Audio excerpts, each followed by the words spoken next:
అదే RTV app వార్తల్ని క్షణాల్లో చదివే అవకాశం ఉంటుంది. ఒక న్యూస్ పేపర్, ఒక టెలివిజన్ ఛానల్ మీ చేతుల్లో ఎప్పుడూ ఉంటాయి. జగిత్యాల జిల్లాలో దారుణం చోటు చేసుకుంది. జగిత్యాల జిల్లా రాయకల్ మండలానికి చెందినటువంటి లక్ష్మీ నరసయ్యపై తన కొడుకు రాజేందర్ కత్తులతో దాడికి తెగబడడం జరిగింది. 8 చోట్ల కత్తులతో పొడవడం జరిగింది. ఇది గమనించినటువంటి స్థానికులు వెంటనే జగిత్యాల ఏరియా ఆసుపత్రికి తరలించారు. మెరుగైన వైద్య సేవల నిమిత్తం హైదరాబాద్ తరలించడం జరిగింది.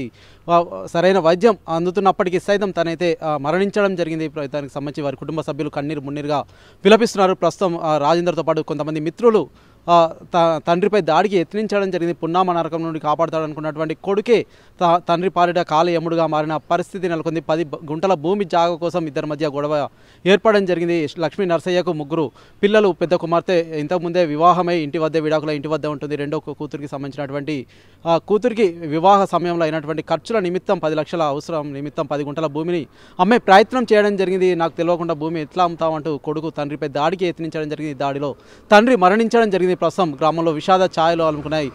కుటుంబ సభ్యులు సైతం కన్నీరు మున్నీరుగా విలపిస్తున్నారు. గత వారం రోజులుగా ట్రీట్మెంట్ తీసుకున్నటువంటి లక్ష్మీ నరసయ్య నిన్న రాత్రి హాస్పిటల్లో మరణించడం జరిగింది. ఏదైనప్పటికీ తండ్రి కొడుకు చంపడం చాలా దారుణంగా భావిస్తున్నారు. అంతేకాకుండా ఇటువంటి చర్యలకు సైతం పాల్పడతారా, ఏదైనా ఉంటే కూర్చొని మాట్లాడుకునే సమస్య సద్దుమలుగుతుంది అంటూ పలువురు హితవు చెప్తున్న పరిస్థితి సైతం జగిత్యాల జిల్లా రాయకల్ మండలంలో చూడడం జరుగుతుంది.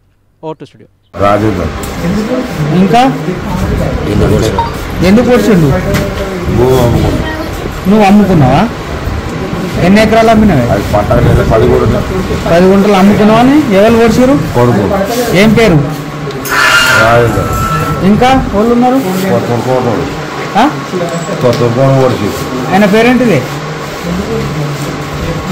పేరేమన్నా ఐడియా ఉందా?